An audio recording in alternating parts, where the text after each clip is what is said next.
The alarm bells rang through the halls of Conservation Station Meridian 7. Red lights flashed on every wall. Scientists and workers ran in different directions, shouting at each other. Something terrible had happened, and everyone knew it. Hyun stood in the main control room staring at the empty screens.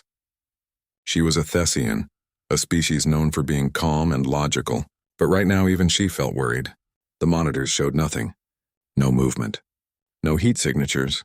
No signs of life where there should be 6 very important creatures. The Starfire Drake hatchlings were gone.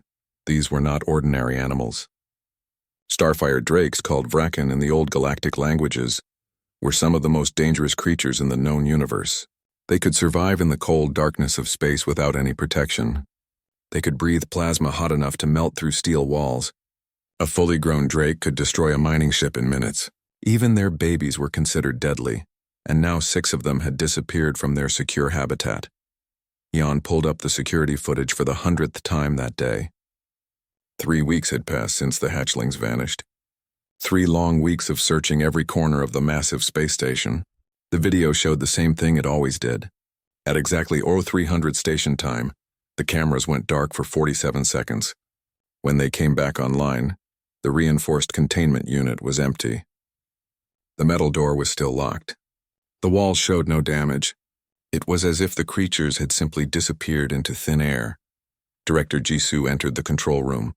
She was a Korvaxian, tall and covered in dark purple scales. Her people were known for their military discipline and strict rules. She did not look happy. Any news? Jisoo asked. Her voice was sharp and cold. Hyun shook her head. Nothing. We have checked the ventilation systems, the cargo bays, the waste disposal units, and every maintenance tunnel. We have used heat scanners, motion detectors, and even chemical sniffers. There is no trace of them. Jisoo crossed her arms. The Galactic Conservation Council is losing patience. They gave us one job. Keep these creatures alive and safe. We are failing. I know, Hyun said quietly. She did know. The Starfire drakes were on the edge of extinction. Their homeworld had been destroyed by a supernova 200 years ago. The only surviving population lived on a few small asteroids, and their numbers were dropping fast. This breeding program was supposed to save them. Instead, they had lost 6 irreplaceable hatchlings. The adult drakes are becoming aggressive, Hyun continued. They can sense that their young are missing.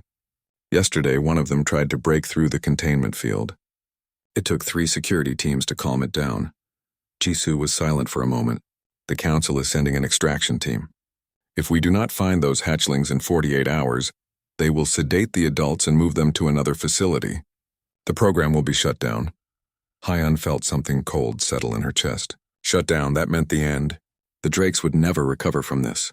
The species would die out within a few generations, all because they could not keep track of 6 babies. She had to find them. Later that day, Hyun went to the maintenance department. She wanted to talk to everyone who worked in the less visited parts of the station. Maybe someone had seen something unusual. Maybe there was a clue she had missed. The maintenance bay was full of tools, spare parts, and half-repaired equipment. It smelled like oil and metal. A few workers were there, fixing various machines. In the back corner, she saw a human named Dae-hyun. He was bent over a control panel, his hands covered in grease. Humans were relatively new to the galactic community. They had only joined the greater civilization about 50 years ago. Most species found them strange. They were emotional creatures, often acting on feelings rather than logic. They formed attachments to things that made no sense. But they were good workers, and Dae-hyun was one of the best maintenance engineers on the station. Dae-hyun, Hyun called out. The human looked up. He was young by human standards, maybe 30 years old. He had dark hair that was always a bit messy, and eyes that seemed tired most of the time. He wiped his hands on a rag and walked over to her. Hey, Hyun, he said. His voice was casual and friendly. Humans were like that. Even in serious situations, they tried to be warm. What can I do for you? I need to ask you about the missing hatchlings, Hyun said. You work in many different areas of the station. Have you seen anything unusual? Any signs of them in the maintenance tunnels or access corridors? Dae-hyun shook his head. No, sorry. I have been keeping an eye out, but I have not seen anything. Those tunnels are pretty empty most of the time. Just pipes and wires. Hyun felt disappointed but not surprised. It was the same answer she had gotten from everyone else. If you do see something, please report it immediately. We are running out of time. I will, Daehyun promised. He looked genuinely concerned. That was another thing about humans.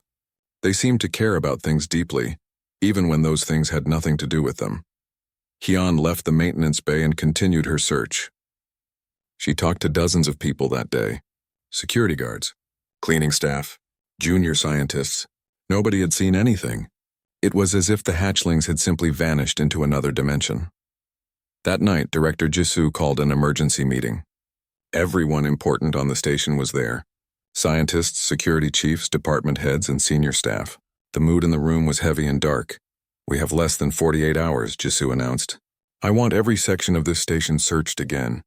I want every vent checked, every storage room opened, every possible hiding place examined. I do not care if you have to tear this place apart. Find those hatchlings. The staff nodded and began filing out to start the search. Hyun stayed behind for a moment, looking at the station map on the main screen. Where could 6 large reptilian creatures possibly hide? They needed space. They needed warmth. They needed food. None of those requirements could be met in the hidden corners of a space station, unless they were dead. The thought made her feel sick, but she had to consider it. Maybe the hatchlings had crawled into some machinery and been killed. Maybe they had suffocated in a sealed compartment. Maybe they were lying dead somewhere, and the search teams just had not found the bodies yet. But that did not explain the adult Drake's behavior.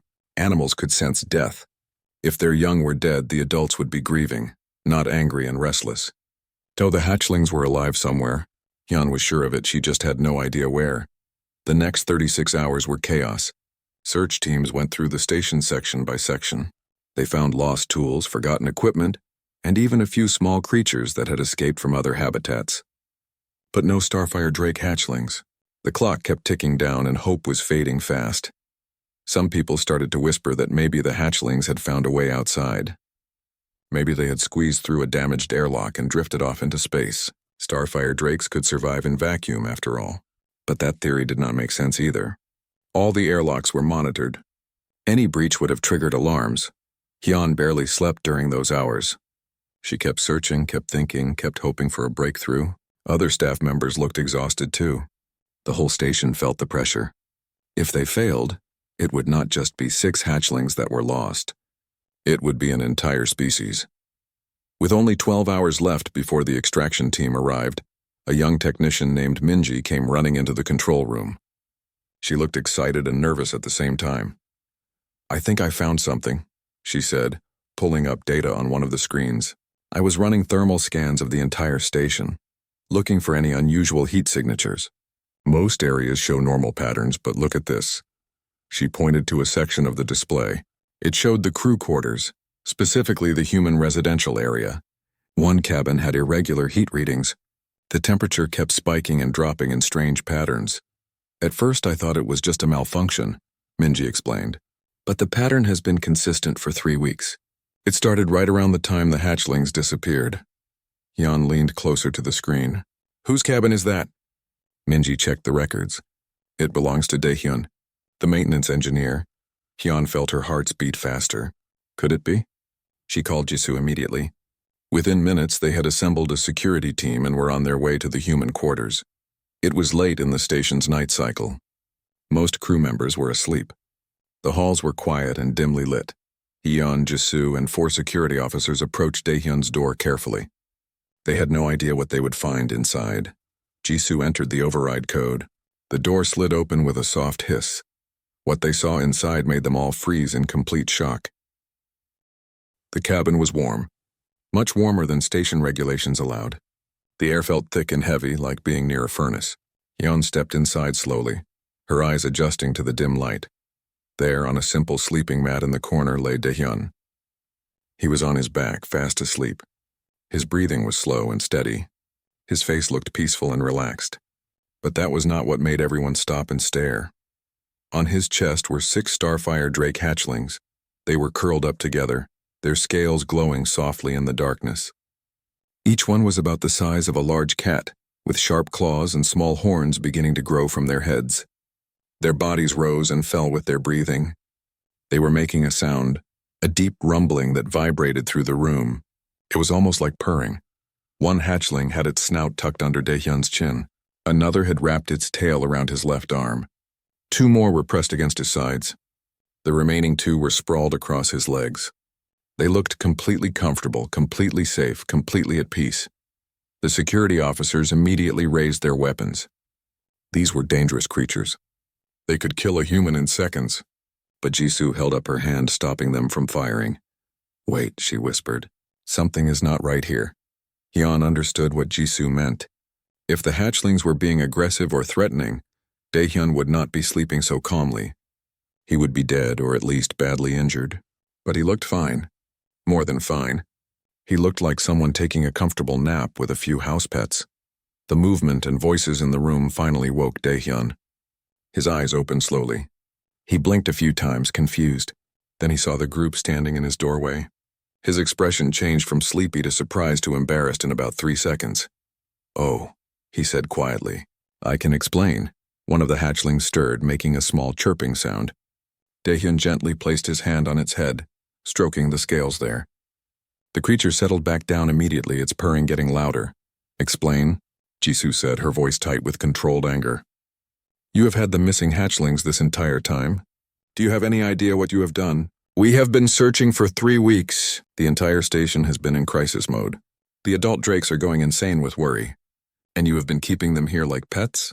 Daehyun sat up very slowly and carefully, trying not to disturb the hatchlings too much. They shifted and grumbled but stayed close to him.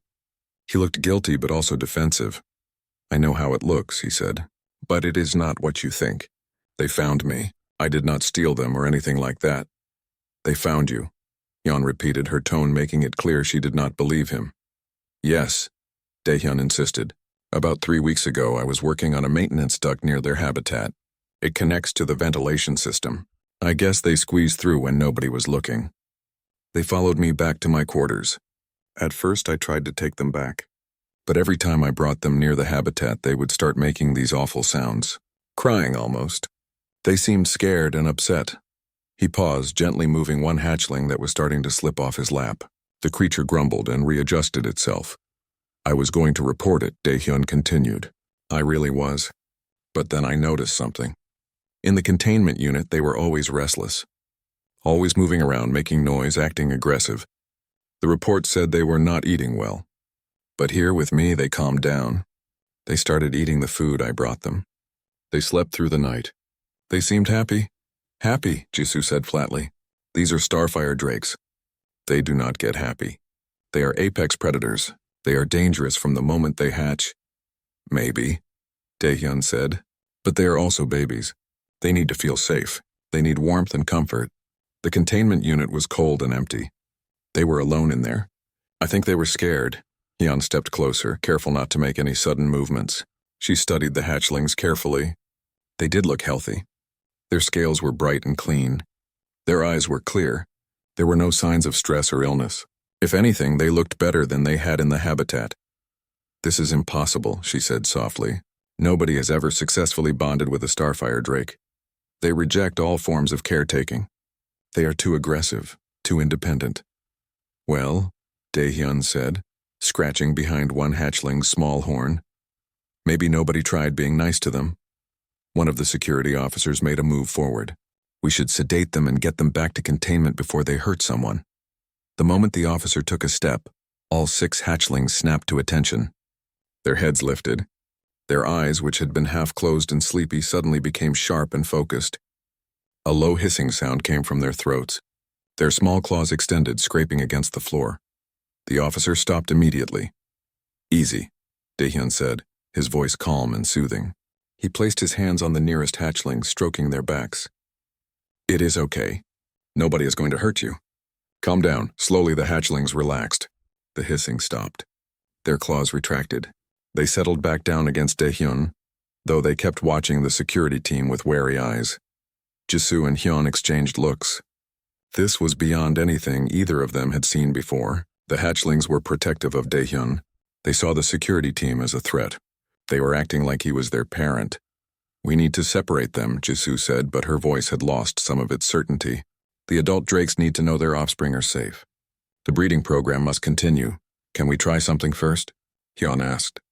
She was thinking fast, her scientific mind already forming a hypothesis. What if we observe them for a few days? See how they interact with Daehyun. Document their behavior. This could be a breakthrough. Nobody has ever seen Starfire Drakes act like this. Jisoo looked like she wanted to argue, but she was also a practical leader. Fine. 3 days of observation. But Daehyun, you will be monitored constantly. If those creatures show any signs of aggression, we will sedate them immediately, and you will explain to the council why you kept this secret. Daehyun nodded. I understand. I should have reported it sooner. I'm sorry for causing so much trouble. The security team left to give their report. Jisoo stayed for a few more minutes, making sure proper monitoring equipment was set up. Hyun remained behind even after Jisoo left, fascinated by what she was seeing. Can I ask you something? She said to Daehyun. Sure, he replied. Why did you risk this? You could have been killed. You could lose your job. Why did you keep them here? Daehyun looked down at the hatchlings sleeping on his lap. One of them had started snoring, a tiny rumbling sound. He smiled slightly. When I first found them in my quarters, they were shaking, he said quietly. All 6 of them huddled together, shaking like they were terrified. I have seen scared animals before. Dogs, cats, even wild creatures. They all act the same way when they are frightened. These hatchlings were no different. He stroked the head of the nearest one. I sat down with them. I talked to them softly. I let them sniff my hands. After a while, one of them climbed onto my lap. Then another. Then all of them. They stopped shaking. They started purring. And for the first time since I had seen them in the habitat, they looked peaceful. Daehyun looked up at Hyun. How could I take that away from them? How could I put them back in that cold, empty room when they finally felt safe? I know it was against the rules. I know it was dangerous. But they are just babies. They needed someone to care about them. Hyun did not respond right away. She was Thessian. Her people valued logic and reason above all else. Emotions were considered inefficient, sometimes even problematic. But standing there watching this human gently care for 6 deadly creatures, she felt something she could not quite name. Maybe humans were onto something. I will need to run some tests, she said finally. Scans, behavioral observations, chemical analysis. I want to understand what is happening here, why they bonded with you. That is fine, Daehyun said. Just try not to scare them, okay? Hyun nodded. As she left the cabin, she looked back one more time. Daehyun had laid back down, and the hatchlings were already settling onto his chest again. Their glowing scales created a soft light in the dark room. They looked like a strange, impossible family. This was going to change everything. The next week was the strangest time in Meridian 7's history. Daehyun's cabin became the most studied location on the entire station. Cameras watched from every corner. Scientists took notes constantly. Hyun practically lived outside his door, monitoring every sound and movement from inside. The hatchlings refused to leave Daehyun's side. Whenever someone tried to separate them, even just to move them to a larger space, they became agitated. They would hiss and bare their tiny fangs. Their scales would heat up until they glowed bright orange. It took Daehyun's voice to calm them down each time. Hyun ran every test she could think of. She scanned Daehyun's body temperature, heart rate, and breathing patterns. She analyzed his sweat, his breath, even the sound of his voice. She compared all the data to what they knew about adult Starfire Drakes. What she discovered was remarkable. Human body temperature, when resting, was almost exactly the same as an adult Drake in a calm state. Human heartbeats had a rhythm that matched the deep pulse of Drake biology.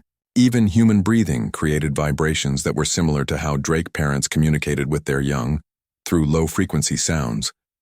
But it was more than just physical similarity. Hyun detected something in human pheromones, the chemical signals that all living things produce. Humans released compounds that triggered comfort responses in the hatchlings. When Daehyun was nearby, their stress hormones dropped. When he spoke to them, their brain activity showed patterns associated with safety and contentment. The hatchlings had imprinted on Daehyun, as if he were their actual parent. Hyun presented her findings to Director Jisoo and the rest of the senior staff. She showed them graphs, data charts, and recorded observations. The evidence was clear. This was not a fluke. This was biology. I do not understand, one of the Velthari scientists said. His species was known for their cold, logical approach to everything. Why would Starfire Drakes respond to humans this way? Humans are not their species. This makes no evolutionary sense. That is precisely the point, Hyun replied. Most species in the galaxy maintain emotional distance. We Thessians pride ourselves on logic over feeling. The Korvaxians value discipline and control. The Velthari see emotions as weakness. But humans are different. They form emotional bonds easily and strongly, even with creatures that could harm them. She pulled up another set of data on the screen.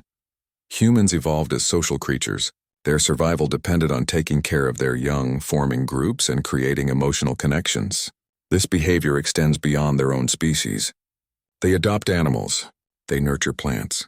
They even form attachments to objects. It is irrational by most galactic standards, but it is deeply programmed into their biology. Jisoo crossed her arms. So you are saying that humans just naturally care about things? Yes, Hyun said. And in this case, that instinct is exactly what the hatchlings needed. They were not getting proper parental care and containment. The adult drakes were too stressed by captivity to provide it. The hatchlings were scared and alone. Daehyun gave them what their biology was crying out for: warmth, safety, and emotional connection. The room was quiet for a moment. Everyone was processing this information. What about the adult drakes? Jisoo asked. Have they calmed down? One of the habitat technicians nodded. Yes, actually. Once we let them see the hatchlings with Daehyun through the observation window, their aggression stopped. They can sense that their offspring are safe and healthy. For the first time in weeks, they are eating normally. They are even showing signs of mating behavior again.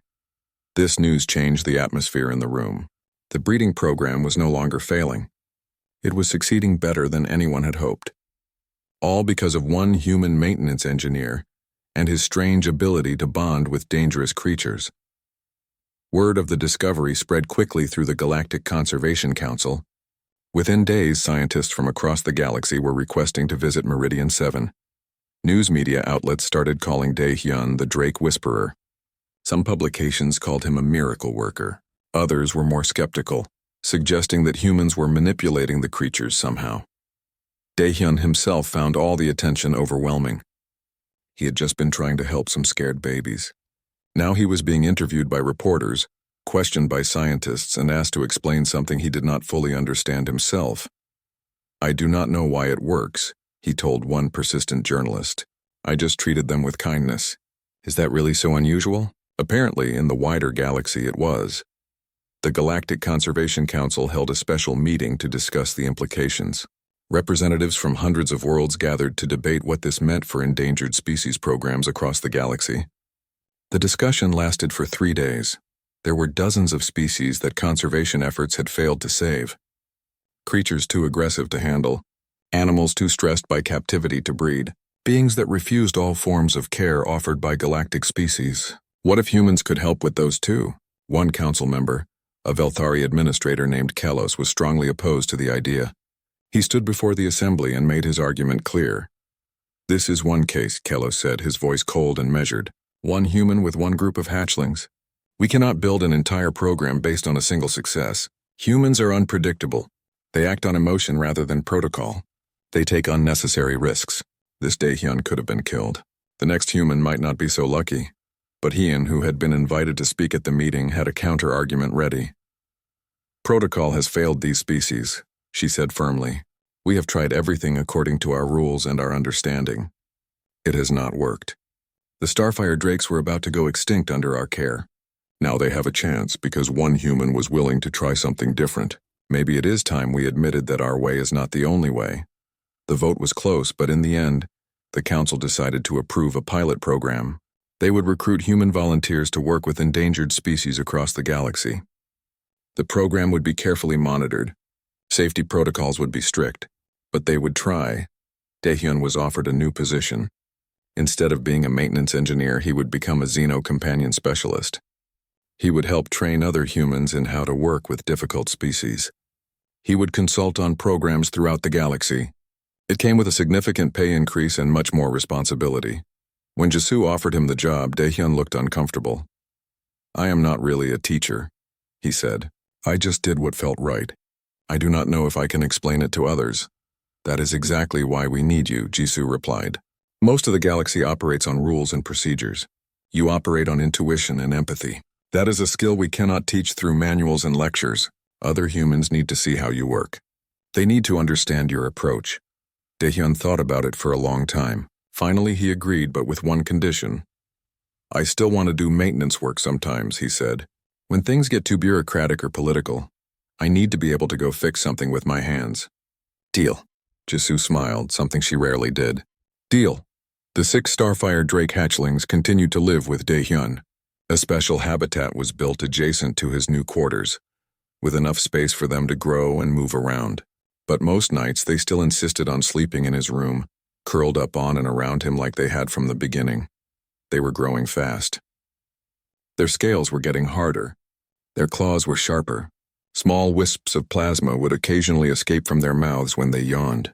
They were becoming the dangerous apex predators they were meant to be, but with Daehyun they were still just his babies. They followed him around the station when their size allowed it. They chirped when he came home from meetings. They nuzzled his hands when he was stressed or tired. They protected him fiercely if anyone approached too quickly or spoke too loudly. Other species on the station found it bizarre and sometimes unsettling, but they could not deny the results. The breeding program was thriving. The adult drakes had produced another clutch of eggs. The species was being saved. Hyun published her research in the most prestigious xenobiological journal in the galaxy. The paper was titled Emotional Resonance and Interspecies Bonding: The Human Advantage in Xenobiological Conservation. It became required reading in universities across hundreds of worlds. In the paper, Hyun made a bold claim. She wrote that humanity's capacity for empathy and emotional connection was not a weakness or a quirk. It was an evolutionary advantage that the rest of the galaxy had overlooked. In a universe full of logical, disciplined, emotionally distant species, humans offered something unique and valuable. They offered care.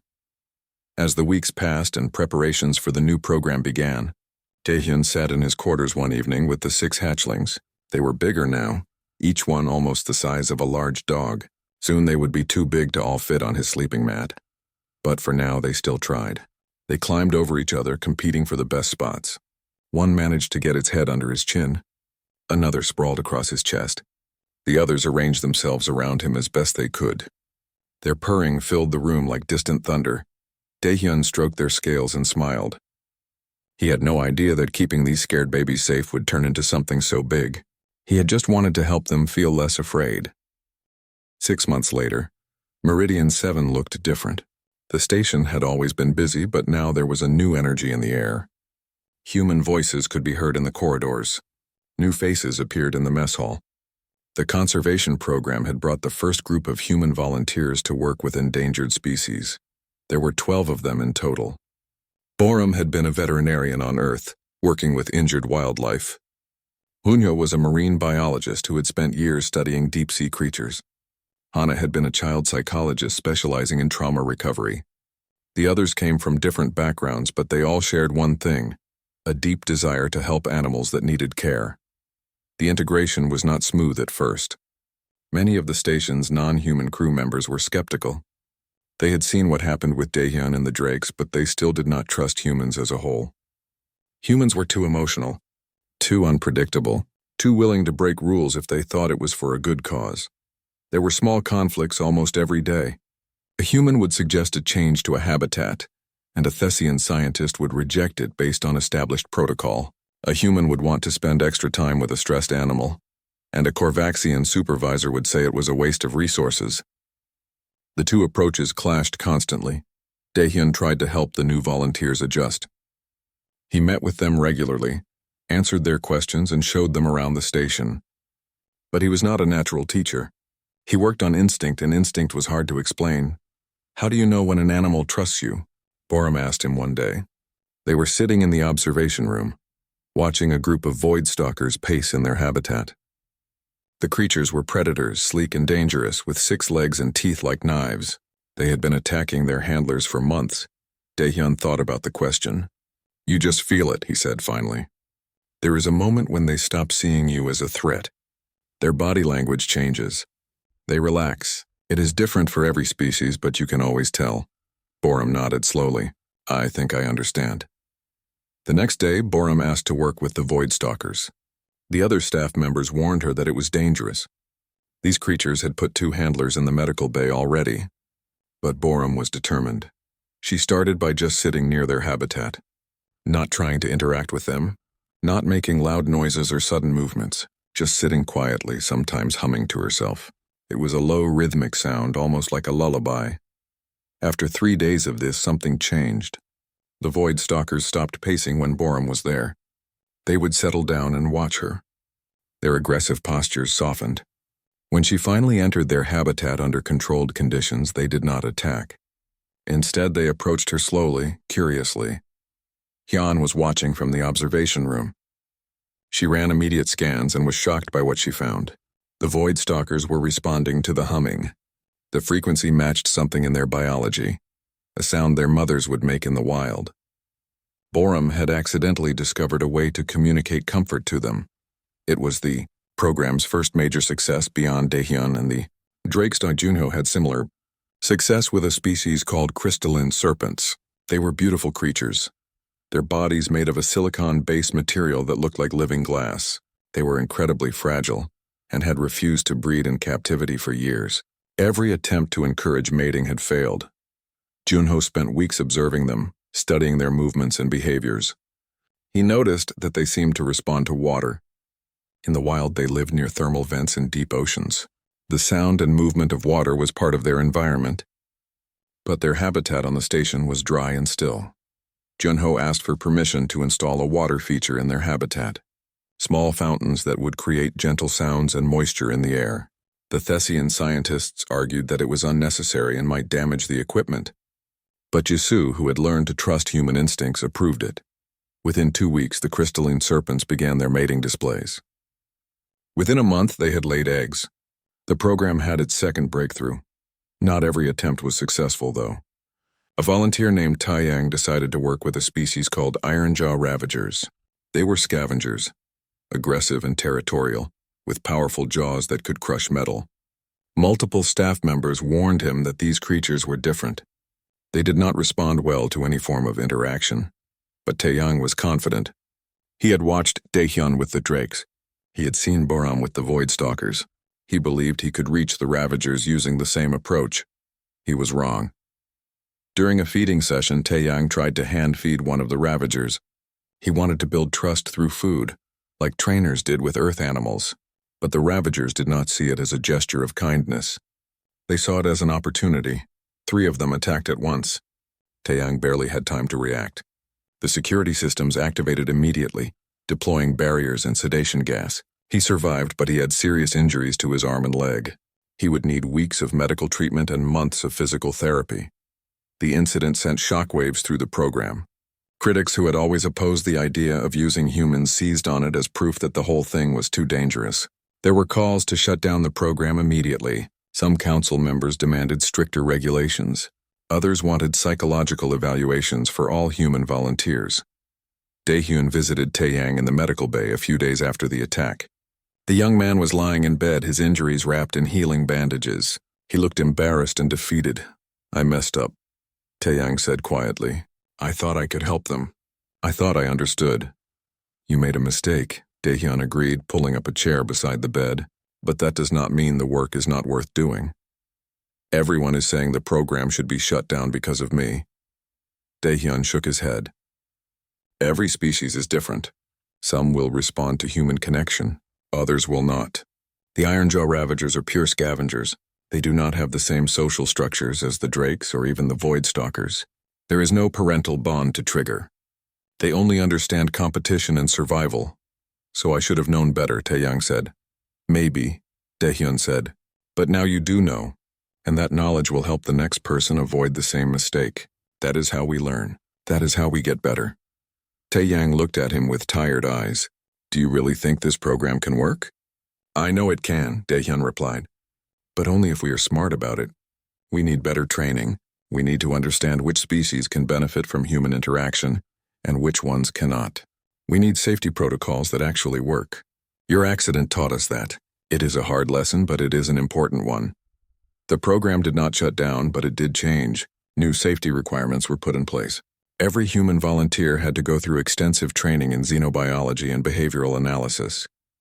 They learned to recognize warning signs, They learned to work with the station's non-human experts instead of trying to do everything on instinct alone. The changes made a difference. Over the following months, there were no more serious incidents.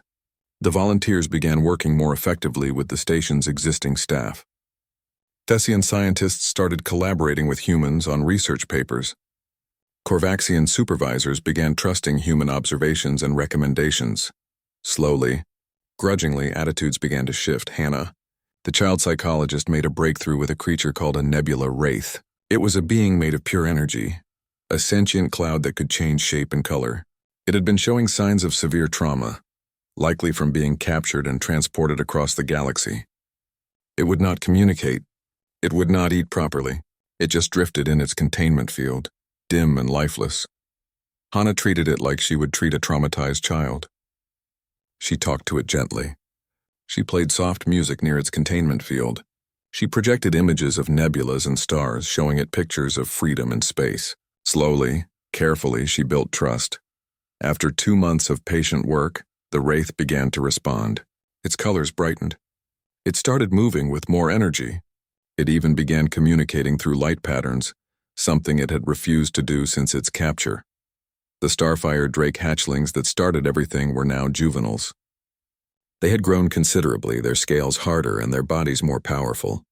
They could have rejoined the other drakes in the breeding habitat. But they chose to stay close to Daehyun. They still slept near him, though now they needed a much larger space. They still followed him around the station when they could. They still protected him fiercely if anyone approached with what they perceived as aggression.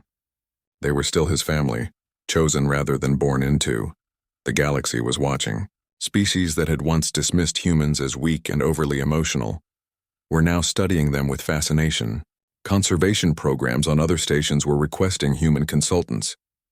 The once experimental program was becoming a legitimate and respected field of work. Humanity had found its place in the galactic community. Not as warriors, not as technological innovators, but as caretakers, as the ones who could bridge gaps that logic and protocol could never cross. And it had all started with 6 scared hatchlings and 1 maintenance engineer who simply thought they needed someone to care. 2 years had passed since the hatchlings were found sleeping on Daehyun's chest. Meridian 7 was almost unrecognizable from what it had been. The Human Xenocompanion program had expanded far beyond anyone's expectations. What started as an experiment with 12 volunteers had grown into a galaxy-wide initiative. Daehyun stood in his new office, looking at reports from conservation stations across dozens of worlds. Each report told a similar story. Species that had been failing under traditional care were now thriving with human caretakers. Breeding programs that had stalled for years were producing healthy offspring. Animals that had been deemed too dangerous or too traumatized were recovering. He was the director of Xenocompanion operations for the entire Galactic Conservation Council now. It was a position he never wanted and still felt uncomfortable holding. He preferred working with his hands, fixing things, spending time with the creatures. But someone had to coordinate the efforts across the galaxy, and apparently he was the best person for the job. The 6 Starfire drakes he had raised were now full adults. Each one was massive, their bodies covered in thick scales that could withstand plasma and vacuum. Their wings, when fully extended, could span the width of a small spacecraft. They were everything the species was meant to be, powerful, dangerous, magnificent. But they were also gentle. At least they were gentle with him. 3 of the drakes had bonded with other humans over the past year. They helped raise new hatchlings from the 2nd generation, teaching them that humans could be trusted. The breeding program was more successful than it had ever been. What had once been a dying species now had a stable population with a realistic chance of long-term survival. The other 3 drakes stayed with Daehyun. They could have joined the others. They could have lived purely among their own kind. But they chose to remain with the human who had raised them. Some scientists said it was improper, that it disrupted their natural development. But Hyun, who had become one of the program's strongest advocates, always defended the choice. "They are making their own decisions," she would say. "That is the entire point of what we are doing. Giving these creatures choices and letting them live as they wish." Hyun herself had changed over the 2 years. She was still Thessian, still logical and analytical, but she had learned to value things that could not be measured in data and numbers. She spent less time in labs and more time observing human-animal interactions.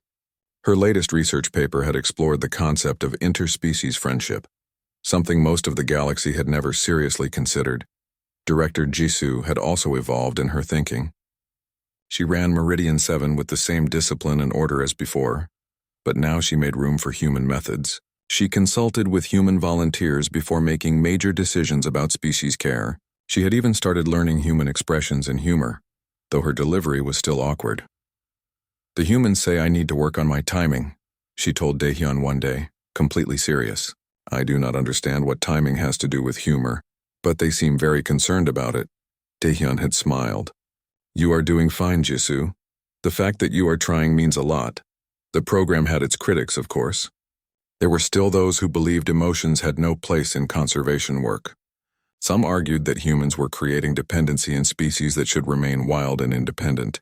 Others worried about what would happen when the humans eventually died, leaving bonded animals without their caretakers. These were fair concerns, and Daehyun took them seriously. The program had protocols now for transitioning animals back to their species when appropriate. They trained humans to understand the difference between helping and creating unhealthy attachment. It was not perfect, but they were learning and improving constantly. The galaxy's understanding of humanity had fundamentally shifted. Humans were no longer seen as just another species trying to find their place in the cosmic order. They were recognized as having a unique and valuable role to play. Their capacity for empathy, once dismissed as primitive emotionalism, was now understood as a sophisticated form of intelligence. Universities across the galaxy started offering courses in human emotional intelligence. Xenobiologists studied human caretaking behaviors. Even military strategists were interested in how humans could build trust and cooperation in hostile situations. Humanity had become, in a strange way, teachers to the rest of the galaxy. Borum was now running her own program on a station near the core worlds. She specialized in predatory species rehabilitation. Junyo had published 3 books on aquatic alien life forms and their emotional needs. Hana was consulting with trauma specialists across multiple species, teaching them how to recognize and treat psychological damage in non-human beings. Even Taeyang, who had been badly injured by the Ironjaw Ravagers, had found his place in the program. He could not work directly with dangerous animals anymore, but he became an expert in safety protocols and training. His experience, as painful as it had been, helped prevent others from making similar mistakes. Minji, the technician who had first noticed the thermal signatures leading to the discovery of the hatchlings, had become an important liaison between human and non-human staff. She understood both perspectives and could translate between them effectively. She often joked that she was a different kind of companion, bridging species in her own way. One evening, Daehyun finished his work early and returned to his quarters. They were larger now, designed to accommodate 3 full-grown starfire drakes. The ceiling was high, reinforced with special materials. The walls were heat-resistant. There were viewports showing the stars outside. The 3 drakes were already there waiting for him. They could sense when he was on his way back. They always knew. One was watching the viewport, its eyes reflecting the starlight. Another was curled up on the specially designed resting platform. The third approached him as he entered, lowering its massive head so he could stroke the scales along its snout. "Hey there," Daehyun said softly, running his hand along the drake's jaw. "Did you have a good day?" The drake made a low rumbling sound, somewhere between a purr and a growl. It was a sound of contentment. The other 2 drakes shifted, making room for Daehyun as he walked further into the room. He settled into his favorite chair, and within moments all 3 drakes had arranged themselves around him. They were too large to curl up on his chest anymore. Those days were long gone, but one rested its head on his lap, warm and heavy. Another positioned itself beside his chair, close enough that he could lean against its bulk. The third lay down nearby, keeping watch over all of them. The purring started, that deep rumble that vibrated through the entire room. Daehyun closed his eyes and let the sound wash over him. This was his favorite part of the day. Not the meetings or the reports or the accolades, just this. Quiet moments with the creatures he had helped raise, who had chosen to stay with him. He thought about how far things had come. 2 years ago, these drakes had been missing hatchlings, scared and alone in the ventilation systems. The station had been in chaos. The breeding program had been failing. The species had been dying. Now there were dozens of healthy drakes. Multiple generations thriving. A program that had saved not just this species but dozens of others across the galaxy. And it had all started because 6 frightened babies had crawled through a maintenance duct and found someone who cared. Daehyun had never set out to change the galaxy. He had just wanted to help some creatures who needed it. But sometimes that was how the biggest changes happened. One small act of kindness repeated and expanded until it touched countless lives. The drake in his lap shifted slightly, adjusting its position. Its scales glowed softly in the dim light, warm against his hands.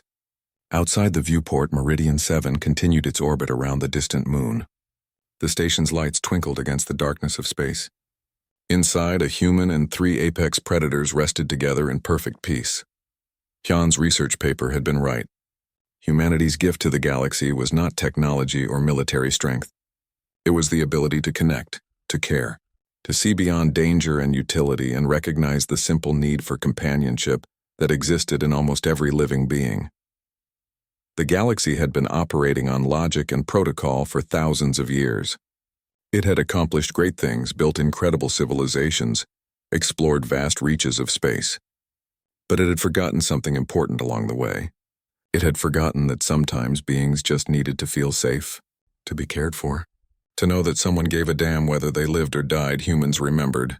Or maybe they had never forgotten. Either way, they brought that memory back to a galaxy that desperately needed it. Daehyun opened his eyes and looked at the 3 drakes surrounding him. They were powerful enough to tear through starship hulls. They could survive in conditions that would kill most life forms instantly. They were among the most dangerous creatures in the known universe, and they had chosen to spend their evening curled up with a maintenance engineer who once found them scared and lost. "I am glad I found you," Daehyun said quietly, stroking the drake's scales. "Or that you found me. However it happened, I am glad." The purring got louder as if they understood. Maybe they did. After 2 years together, communication had become something beyond words.